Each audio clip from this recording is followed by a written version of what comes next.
ये कहानी है काली माता की पुनर्जन्म से जुड़ी एक महान गाथा, जिसको शायद ही पहले आपने कहीं सुना होगा। तो आज हम काली मां के पुनर्जन्म से जुड़ी इस कहानी को आपको सुनाने जा रहे हैं। तो अपने कानों में हेडफोन या ईयरफोन लगा लें। तो चलते हैं कहानी की ओर।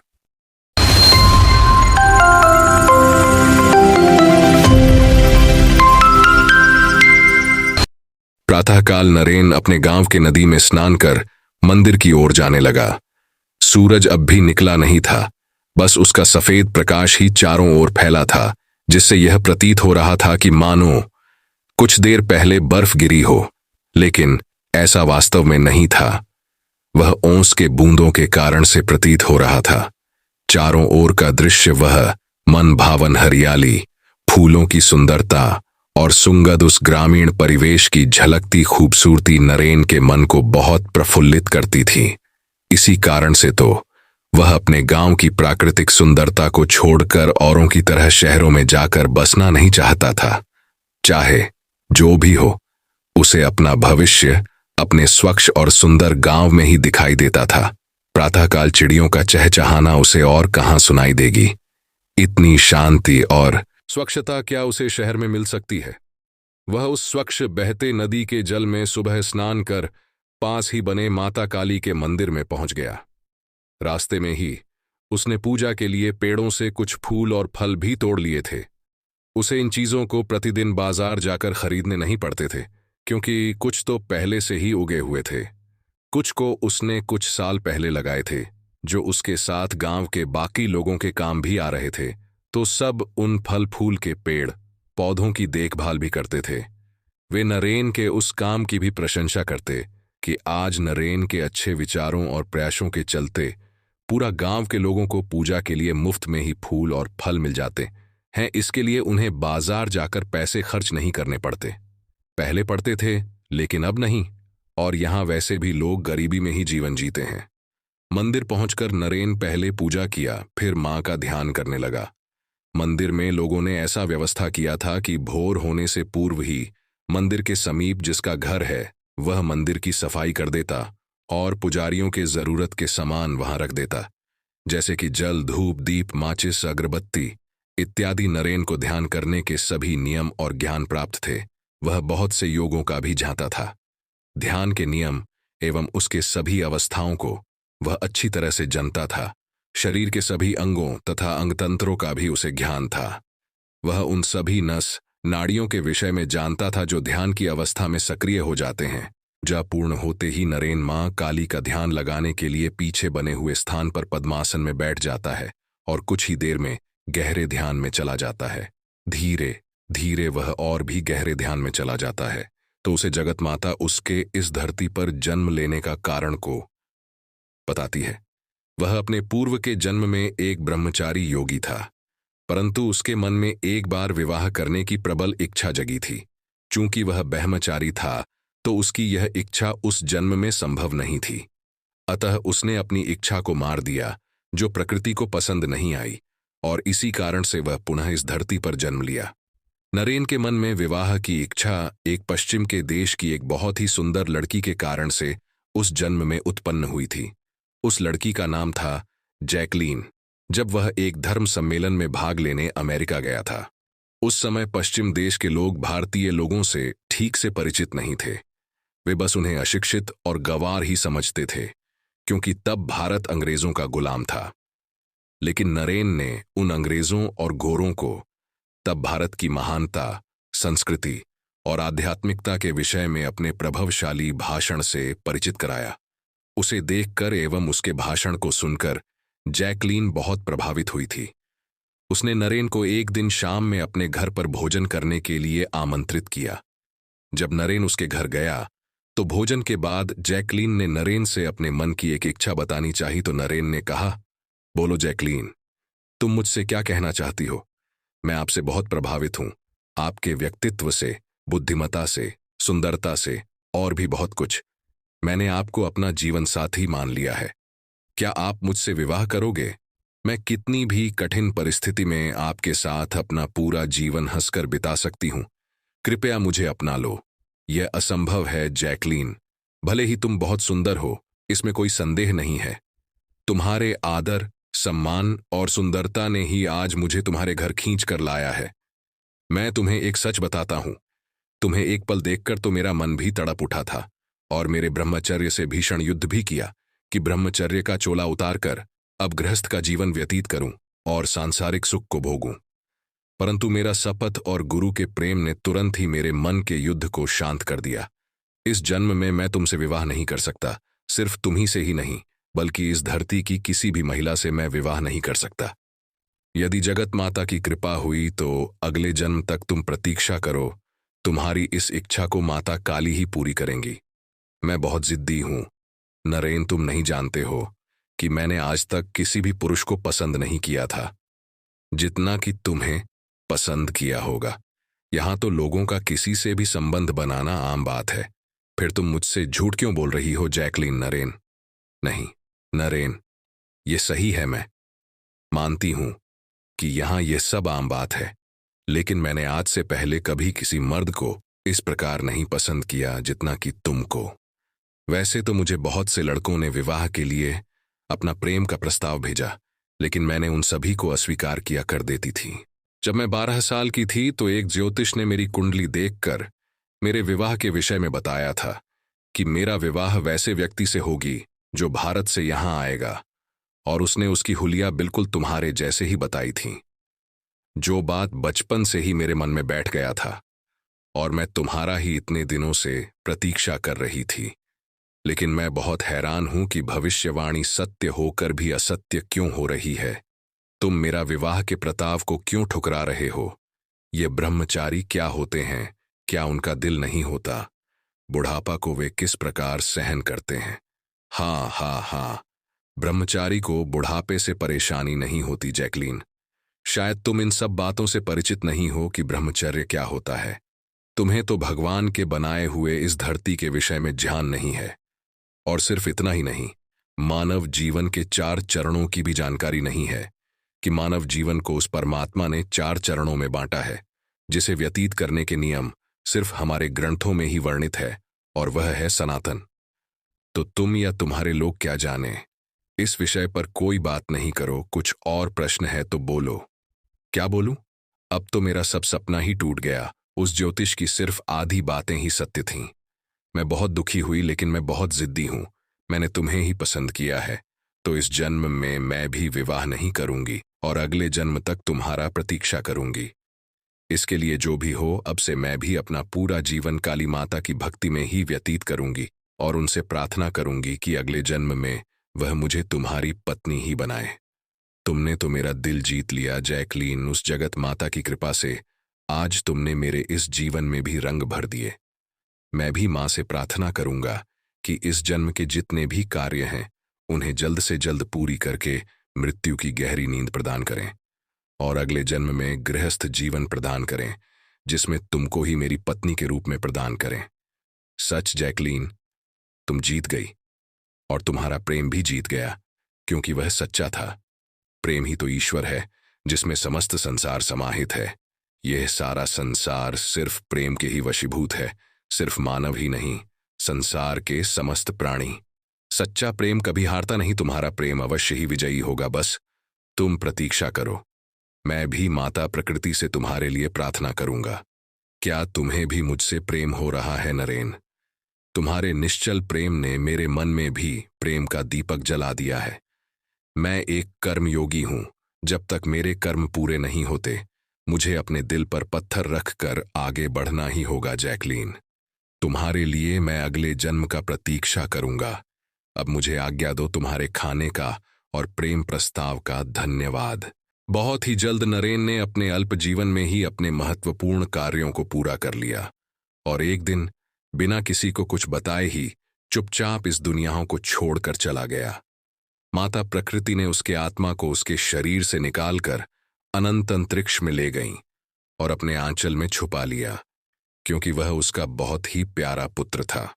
फिर जब परिस्थिति अनुकूल बनी तो पुनः अपने लाल को धरती पर परमपिता परमात्मा के साथ एक किसान के घर जन्म लेने के लिए भेज दिया। इस प्रकार से नरेन का पृथ्वी पर दोबारा से जन्म हुआ। यह दृश्य पूरा होते ही नरेन का ध्यान टूटने लगा। वह अब वापस पहले की अवस्था में आ गया। तब तक सूरज भी उग चुका था। गांव के अन्य लोग भी मंदिर में घंटियों को बजाकर प्रवेश करने लगे। अरे नरेन, अब ध्यान से जागो भाई, दिन हो रहा है, सूरज ऊपर चढ़ गया। हाँ सांबे काका, सच में बहुत सुबह हो गई। आज मुझे इस बात का आभास ही नहीं हुआ कि कब सुबह हो गई। अब मैं चलता हूं, तुम पूजा करो। मंदिर से लौटकर नरेन अपने घर के कुछ कार्यों में अपनी मां का हाथ बटाने लग जाता है, क्योंकि वह अपनी मां से भी बहुत प्रेम करता है। वह अपनी मां का इकलौता दुलारा बेटा है। वह इस बात को जानता है कि उसकी मां उससे क्या आशा करती है। काम तो सिर्फ एक बहाना है, अपने पुत्र को अपने पास देखना ही उसकी मुख्य कामना है। नरेन अब 25 साल का हो चुका है। उसकी मां का नाम विमला देवी और पिता हरिकांत हैं, जो चाहते हैं कि अब वे अपने पुत्र के लिए एक सुंदर लड़की ढूंढे, ताकि उनके आंगन में किलकारी मारने वाले फूल खिलें, मतलब बच्चे खेलें। हर माता पिता की एक इच्छा होती है कि विवाह योग्य होने पर वह अपनी संतान का विवाह कर दें और अपने वंश को आगे बढ़ाएं। यही सृष्टि और समाज का नियम है, जिसे प्रत्येक समाज को करना ही होता है। नरेन की मां आज मन ही मन बहुत प्रसन्न थी, लेकिन वह नरेन से कुछ बोल नहीं रही थी। लेकिन उसके मुस्कुराते हुए गालों को देखकर नरेन समझ चुका था कि उसकी मां आज अंदर से बहुत खुश है। उसकी मां के माथे के और चेहरे के पिचके हुए भाग नरेन को सब साफ साफ बता रहे थे। नरेन ने अपने दोनों बैलों को, जो पास ही खूंटों पर बंधे हुए थे, चारा देते हुए अपनी मां से पूछा, आज तुम बहुत प्रसन्न दिखाई दे रही हो, क्या बात है? जरा मुझे भी तो बताओ। हाँ, प्रसन्नता तो है, लेकिन यह कुछ ही देर के लिए, सिर्फ मेरे मन तक ही सीमित। तुम मेरी प्रसन्नता को तो पूरा करते नहीं, मैं बस मन ही मन प्रसन्नता के लड्डू अकेले खाए जाती हूं। तो मुझे भी बताओ ना मां, वह कौन से लड्डू हैं? कुछ मुझे भी खिलाओ, क्या सभी को अकेले ही खाओगी? अरे नहीं, ये तो तुम्हारे लिए ही हैं, लेकिन तुम मानोगे तब तो। नरेन अपनी मां के करीब पहुंचा, फिर बोला, तो पूरी बात बताओ ना, आधी क्यों बताती हो? मुझे सिर्फ पहेलियों में ही उलझाए रखती हो। सच में मां, मैं तुम्हारी पहेलियों को समझ ही नहीं पाता हूं। अरे मेरे बच्चे, अब तू विवाह योग्य हो चुका है। कहीं अपने लिए कोई लड़की देखी है क्या, कि यूं ही गधे ही बने रहोगे? अच्छा, तो ये बात थी, मुझे पता था मां की। तुम आज क्यों मुस्कुरा रही हो? लेकिन तुम्हारे इस गड्ढे को कौन लड़की पसंद करेगी आजकल? तो सभी लड़कियां सरकारी नौकरी वाला लड़कों से ही विवाह करना चाहती हैं, और मैं ठहरा पड़ा लिखा बेरोजगार, ऊपर से सरकारी नौकरी के लिए बहुत बड़ा प्रतिस्पर्धा। पास भी कर जाओ तो उस विभाग के करप्ट अधिकारी घुस मांगते हैं, जैसे सरकारी नौकरी उनकी निजी संपत्ति है। बेरोजगारों की लंबी कतार देखकर तो अब मुझे सरकारी नौकरी से मन में चीड़ हो चुकी है। मैं अब से सरकारी नौकरी के पीछे नहीं भागूंगा।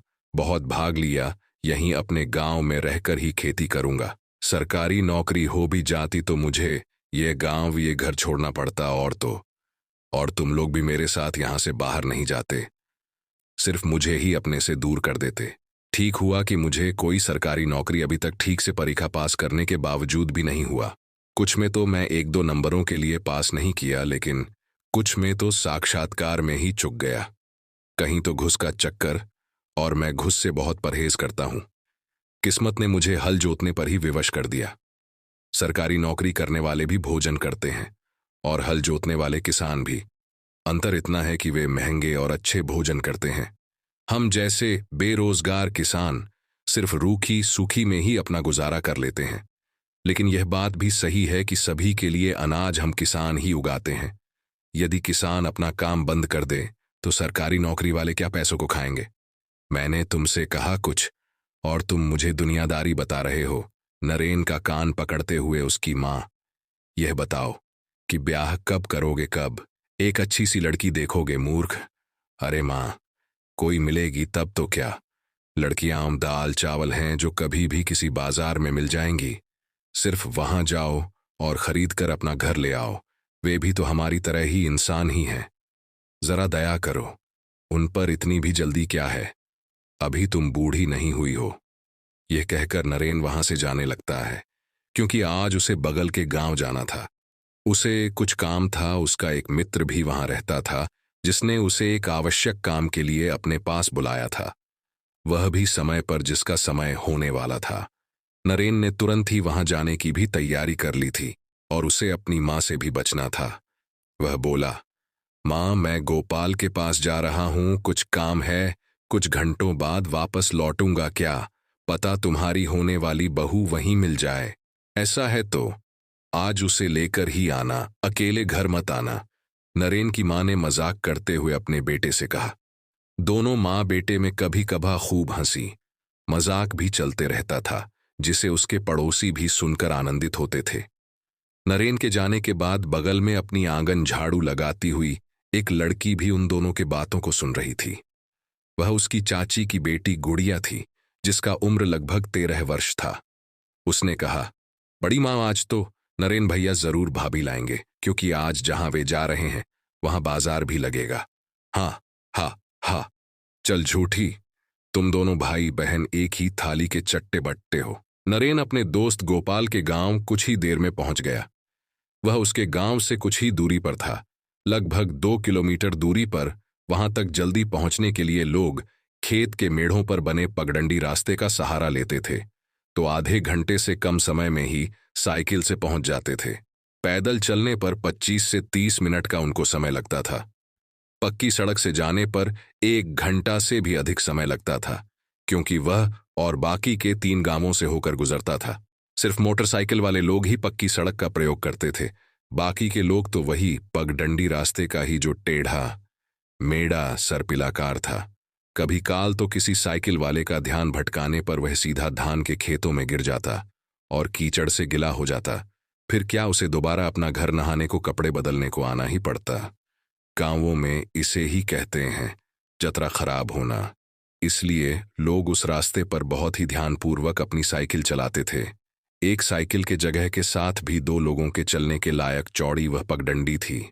मजा लेने के लिए लोग जो पैदल चला करते थे, हर गुजरते हुए साइकिल वाले को कुछ न कुछ कमेंट कर ही देते, ताकि उसका ध्यान भटके और वह कीचड़ वाले खेत में गिरे, जिसके बाद वह लोगों का मनोरंजन बन जाता था। साइकिल से गिरने पर प्रायः किसी को चोट नहीं लगती थी, बस उसका नुकसान होता था तो उसके कपड़ों पर ही वह गंदे हो जाते थे। नरेन पर कोई ऐसा मजाक कभी नहीं करता, क्योंकि सभी उसे बहुत पसंद करते थे। वह हमेशा सबकी सहायता ही किया करता था। बस वह कुछ बुद्धों से रास्ता पार करते समय सतर्क रहता था, क्योंकि वे उसके रिश्ते में दादा या नाना होते थे। गांव में तो सभी कुछ न कुछ रिश्ते से जुड़े ही रहते हैं, जिस कारण वहां ऐसी भाईचारगी देखी जाती है जो शहरों में नहीं, और न ही भारत के सिवाय और किसी देश में। यही तो भारत की विशेषता है, अनेकता में भी एकता। यह यहाँ का ग्रामीण समाज सिखाता है। बिना पैसों के शहरों में जीना बहुत मुश्किल है, लेकिन गांव में बिना पैसों के भी जीवन खुशी से कट जाता है। यहाँ प्रत्येक वर्ग के लोग रहा करते हैं, जो वस्तु के बदले वस्तु या सेवा के बदले सेवा अथवा सेवा के बदले वस्तु से ही अपनी छोटी सी ग्रामीण अर्थव्यवस्था को नियंत्रित कर लेते हैं। भारतीय ग्रामीण समाज आज भी वस्तु विनिमय पद्धति पर भी निर्भर रहता है। यहाँ के लोग चाहें तो रुपयों को पूरी तरीके से हटाकर वस्तु विनिमय अर्थव्यवस्था को फिर से पूरी तरह अपना सकते हैं। ये देश को बहुत मजबूती प्रदान करता है और देशी उद्योग और कारीगरों को आगे बढ़ाता है। आज भी कहीं कहीं जजमानी प्रथा देखी जाती है, जो प्राचीन काल में भारतीय अर्थव्यवस्था को एक सवर्ण युग बना दिया था। इसी के कारण भारत को पश्चिम देशों के लोग सोने की चिड़िया कहा करते थे।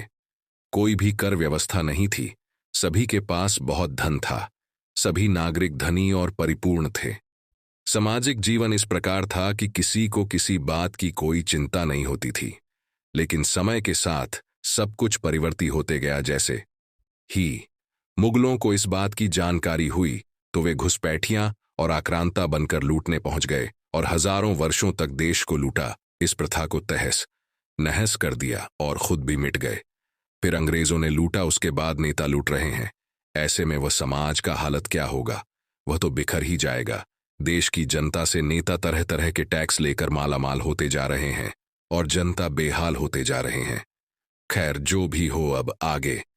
इन्हीं बातों को मन में सोचते हुए आखिर नरेन अपनी साइकिल से उस पगडंडी रास्ते से गुजरकर गोपाल के घर तक पहुंच ही गया।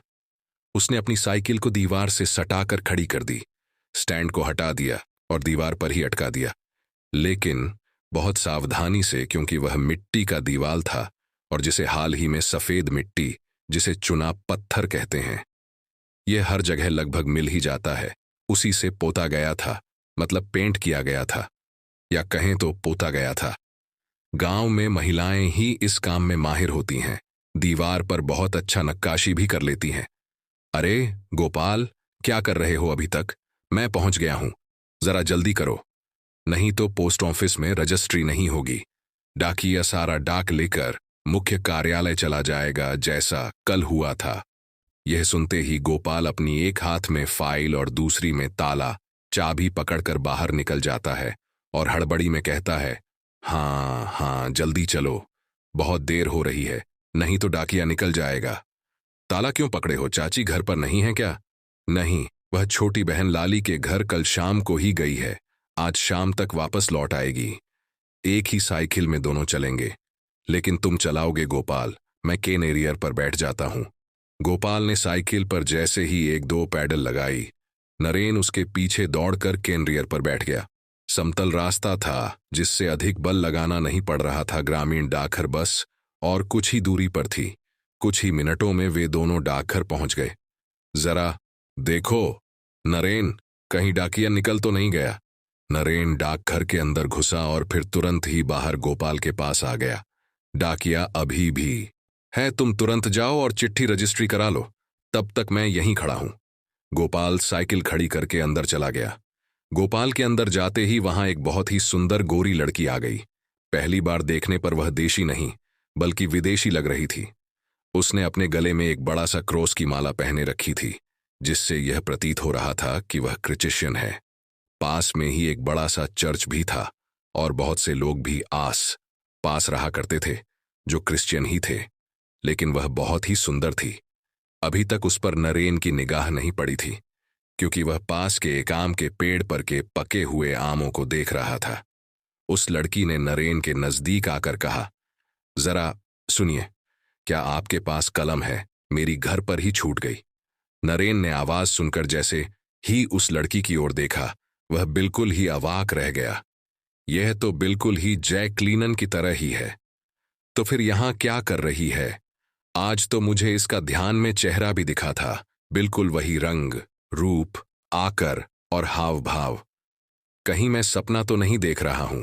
वह बिल्कुल रुक से गया। कुछ सेकंड उसने कोई उत्तर ही नहीं दिया। सुनिए, मैं आप ही से कह रही हूं, क्या आपके पास पेन है? हाँ हाँ। क्यों नहीं, ये लो। अपनी शर्ट के जेब से निकालकर उस लड़की को दे दिया और उसे देखता ही रहा। यह तो बिल्कुल मेरी सपनों की रानी के जैसी ही है, पर यहां कैसे आ गई? जरा मेरी मदद करिए, यह एक फॉर्म है, इसे कृपया भर दीजिए। मैं हिंदी में थोड़ा कमजोर हूं, जैकलीन। अब नरेन को संभलने का मौका मिल गया। किस्मत ने क्या संयोग बनाया कि जो जानकारी की खोज उसका मन कर रहा था, वह तुरंत ही उसके पास उस खाली फॉर्म के रूप में आ गई। हाँ, क्यों नहीं, लाओ। इसमें नाम, पता इत्यादि हैं। क्या भर दूं? हाँ जरूर भरिए। आपका नाम क्या है? जैकलीन फर्नांडिस। यह सुनते ही नरेन का दिमाग सीधा पुराने जन्म को याद कर अमेरिका चला गया। मन की गति तो बहुत ही अधिक है, यह सेकंड में ही पूरी दुनिया का चक्कर लगा सकता है। अपने भटके मन को वापस करते हुए नरेन ने फिर से दूसरे कॉलम को भरने के लिए उसके पिता का नाम पूछा। लड़की ने उसे भी बताई, फिर पता इत्यादि की बारी आई और तब तक नरेन का मन भी सामान्य हो गया था। क्या आप इसी गांव की हैं? हाँ, इसी गांव की हूं। पहले तो कभी नहीं देखा था आपको इस गांव में, नरेन ने जैकलीन से पूछा। मैं अपनी पढ़ाई पूरी करने के लिए बाहर गई थी। मेरा पूरा बचपन भी बाहर में ही गुजरा है, लेकिन अब मैं यहीं रहूंगी, जैकलीन। पास ही मेरा घर है, जिसमें हमने किराना का दुकान भी बनाया है। गांव वालों की सुविधा के लिए किसी को राशन के सामान के लिए सबसे दूर नहीं जाना पड़ता है। शाम में मैं ही दुकान पर रहा करती हूं। कभी कुछ सामान की जरूरत पड़े तो आ जाइएगा। बिना पूछे नरेन को सब जानकारी मिलते गई जितनी कि उस दिन की थी। वह बात पूरी होते होते उस फार्म को भी भरकर पूरी कर दिया। फिर लड़की को दे दिया। अब अपना हस्ताक्षर कर दो, फिर एक बार चेक कर लो कि कहीं कुछ छूटा तो नहीं और जमा कर दो। लड़की नरेन से फार्म लेकर पोस्ट ऑफिस के अंदर चली गई। जैसे ही लड़की अंदर गई, उसी के तुरंत बाद गोपाल भी नरेन के पास आ गया। नरेन, तुम अंदर क्यों नहीं गए? बाहर ही खड़े रहे। अधिक भीड़ के कारण से अंदर नहीं गए क्या? गोपाल, अंदर जाता तो अपनी सपनों की रानी से मेरी मुलाकात कैसे होती मूर्ख, नरेन ने एक नशीले अंदाज से अपने दोस्त गोपाल को बताया। सपनों की रानी? वह आश्चर्य में पड़ गया। तुरंत फिर से उसे देखने पोस्ट ऑफिस के अंदर वह घुस गया, क्योंकि वहां से निकलते हुए पहले ही उसकी एक नजर जैकलीन पर पड़ी थी, लेकिन वह तब उसे अनदेखा करके बाहर निकल गया था। तब उसके मन में कुछ सवाल उभरे थे, उन्हीं का जवाब पाने के लिए इस बार वह अंदर गया था। वह अंदर कुछ देर रुका और जैकलीन को इस प्रकार से घूरा कि मानो वर्षों की उसकी एक खोज आज पूरी हो रही हो। फिर वह पीछे मुड़ा और वापस नरेन के पास आ गया। तुम्हारा सपना तो बहुत खूबसूरत है मित्र, सच में यह लाखों में एक है। क्यों, अब हमारा काम खत्म हो गया है, यहां से वापस चलोगे कि एक झलक और पाना चाहते हो? अपनी सपनों की रानी का बड़े कमाल के बंदे हो, पहली नजर में दिल दे बैठे। इससे पहले तो कभी तुमने इस तरह की बातें नहीं की थी, और आज कैसे कर रहे हो? चाहे कितनी भी सुंदर लड़की मिलती थी उसे सिर्फ अनदेखा ही कर देते थे। तो आज ये कैसा हृदय परिवर्तन हो गया मेरे दोस्त? पहले तो विचारों से ब्रह्मचारी थे, लेकिन आज क्या हुआ कि विचार बदल गए? कोई बात नहीं, मैं आज अपने दोस्त के लिए यहां कुछ देर और प्रतीक्षा करूंगा। वह लड़की आज ही पट्टी तो ठीक, नहीं तो मेरा दोस्त फिर ब्रह्मचारी बन जाएगा।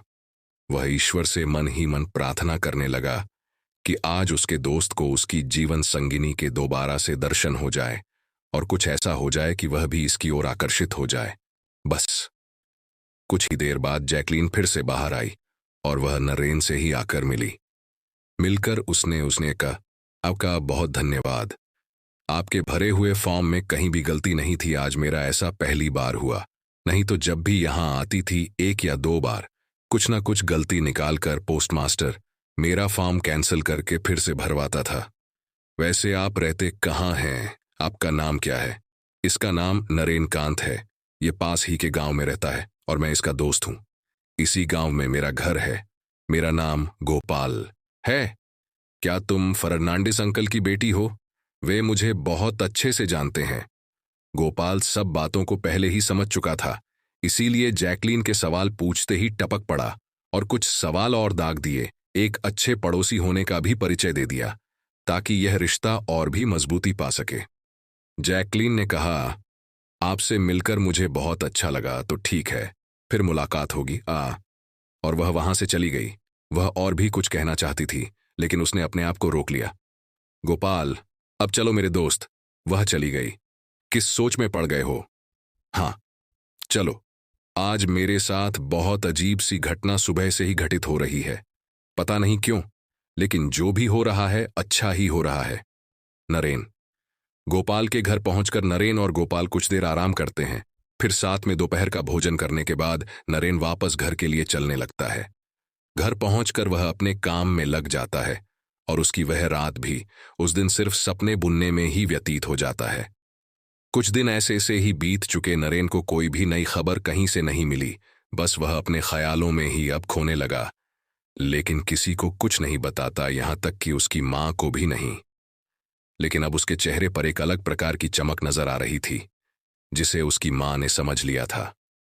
कई बार पूछने पर भी वह अपनी मां के उस बात को टाल देता था। फिर एक दिन रात को खूब बारिश हुई, जिससे कि पूरा खेत खलिहान पानी से भर गया। जुलाई का महीना था और धान के खेत भी किसानों को जोतने थे। वे भी इस बारिश का प्रतीक्षा कर ही रहे थे कि कब बारिश होगी। आम भी पेड़ों पर पकने लगे थे और अन्य फल भी, जैसे जामुन, कटहल, कुसुम, शरीफा आदि। पास ही घना जंगल था जहां यह सब मुफ्त में सभी को मिलते थे, बस वहां जाकर उन्हें पेड़ों से तोड़ने थे। नरेन के गांव के बहुत ही निकट में एक पहाड़ भी था। वह अधिक बड़ा नहीं था, लेकिन वहां भी ये सब पेड़ पौधे मिलते थे, इसलिए उसके गांव वालों को अधिक दूर घने जंगल में जाने की जरूरत नहीं पड़ती थी। पहाड़ के नीचे गांव के बगल से एक बहुत ही बड़ी नदी गुजरती थी, जहां सालों भर पानी बहता था। कुछ लोग अपना जीवन यापन नदी की मछलियों के व्यापार से भी किया करते थे, क्योंकि उन्हें वहां बहुत सी मछलियां भी मुफ्त में ही सिर्फ कुछ मेहनत से ही प्राप्त हो जाती थीं।